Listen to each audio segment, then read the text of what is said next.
Hello，唔知大家會唔會好似我咁咧，掛住香港嗰啲美食呢？咁我而家咧就身處喺新加坡啦，咁呢度咧都有好多我中意食嘅港式嘅點心嘅，咁例如咧蝦餃燒賣啊、叉燒包啊等等咧，都周圍都有，都幾好食㗎。咁但係咧有時喺屋企咧想食翻啲新鮮熱辣辣嘅腸粉咧，咁就可能只可以買超市包裝嗰啲嘅，咁就唔係咁新鮮啦。所以咧我就自己咧研發咗一個好方便簡單，又可以整到熱辣辣嘅腸粉嘅方法喎。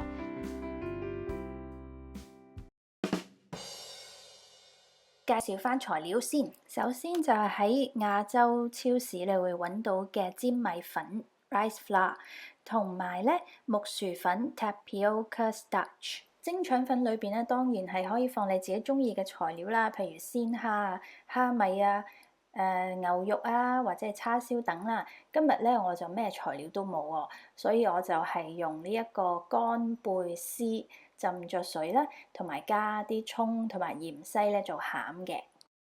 按照我頭先講嗰個份量咧，跟住咧就加水啦。除咗加水咧，都可以加少少鹽去調味嘅，加啲糖都得㗎。跟住咧就可以攪勻佢啦。咁如果想嗰個粉漿咧再滑淨少少咧，都可以加半茶匙至1茶匙嘅食油嘅。咁啊，再攪勻佢啦。好啦，攪勻晒之後咧，就可以準備一隻咁樣嘅不鏽鋼碟，而呢隻碟咧係可以啱啱好放喺個鑊嗰度蒸嘅。喺上面倒啲油，跟住咧揾個掃咧去掃勻勻嗰啲油，咁咧就可以避免嗰啲粉漿咧喺蒸嘅過程裏邊咧就黐住咗隻碟咧，就係剷唔翻出嚟喎。好啦，粉漿準備好咧，就要準備我哋嘅材料啦。咁頭先浸好咗嗰啲乾貝絲咧，就可以將佢喺個鑊嗰度咧炒下嘅，炒香咗、炒熟咗就得㗎啦，唔好炒燶佢喎。跟住咧就可以加頭先切好咗嘅葱啦，同埋芫茜嘅。咁如果你中意第二啲材料咧，都可以自己創意咧，自己加落去啊。炒到香噴噴咧，就可以準備做其他嘢啦。熄火，喺隻大鑊裏邊咧煮啲水咧，同埋放個蒸架，就將頭先準備好搽咗油嘅碟咧就放上去啦。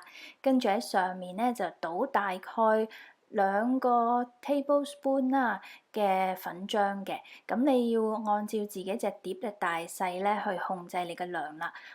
咁我呢度咧大概都放咗2至3個 tablespoon 嘅份量嘅，咁要確保咧嗰啲粉漿咧成個碟都冚到㗎，所以你要用隻手咧輕輕咁樣搖下佢。好啦，咁而家蒸好啦，佢個面咧應該係就係變咗霧面㗎啦，即係唔係再係擰身嘅，咁就已經係蒸好咗啦。跟住喺上面咧就可以放你自己準備好嘅材料啦，鋪喺中間先，跟住再喺旁邊都鋪一啲嘅。跟住咧就攞出嚟啦，用個呢啲軟嘅鏟啊 spatula 咧就係輕輕咁樣刮佢起身嘅。咁你要用2隻羹啦，一齊去刮啦，一齊去捲佢啦，咁。個過程咧都係幾輕鬆嘅，因為你個碟上面咧已經搽咗油㗎啦。咁我就覺得呢一個方法咧都係幾輕鬆、幾容易做嘅。因為如果叫我去買塊蒸籠布喺上面捲腸粉咁咧，我就覺得有啲難度喎。唔知大家覺得點咧？繼續用同樣嘅方法咧，再蒸埋其他嗰啲粉漿。咁記得每次咧都要加多啲油喺嗰個碟底嗰度嘅。記得咧都係要震下隻碟啊，等嗰啲粉漿可以勻勻啲，咁就會蒸得靚仔啲噶啦。如果你怕熱咧，都可以用個鑊嗰個柄咧嚟調校嗰啲粉漿嘅。好快脆又蒸好第2塊啦，睇嚟都幾靚仔噃。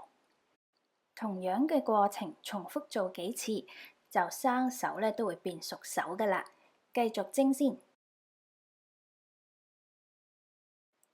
而家腸粉阿姐變得好熟手啊，好快咧又捲多幾塊腸粉啊。雖然咧捲腸粉嘅過程咧都需要啲時間，因為要每一條慢慢蒸，蒸完仲要慢慢捲，仲要擺靚靚。但係嗰個過程咧，都好似係一個匠人嘅工藝品咁樣，我覺得都幾療愈，都幾舒服嘅。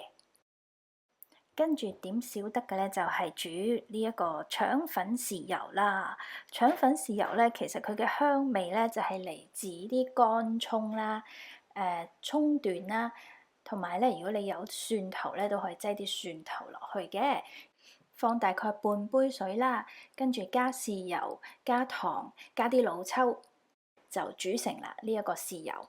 至於調味料嘅多少咧，就要按照你自己嘅喜好啦。有啲人中意鹹啲，有啲人中意甜啲，咁你就可以自己校。呢一個豉油咧，亦都可以攞嚟點蝦餃、燒賣啊，其他嘅港式點心㗎，好味。呢個蒸腸粉咧，而家熱辣辣，即刻食就好好食。如果你想第二日食咧，都可以啊，你可以雪起佢，第二日咧就擠喺個鑊面再翻熱，蒸翻熱就得㗎啦。希望大家可以試下我分享呢個食譜啊！諗起整腸粉，我諗一定會諗起我哋以前喺香港嗰啲腸粉鋪啊、粥鋪咧，就會見到佢哋用嗰啲蒸籠布，係咪啊？腸粉布咧就係用把嘢咁樣刮咧，去捲起嗰啲腸粉嘅。咁我呢個方法咧就唔需要用到呢一個腸粉布㗎。咁希望大家中意呢一個食譜啦〜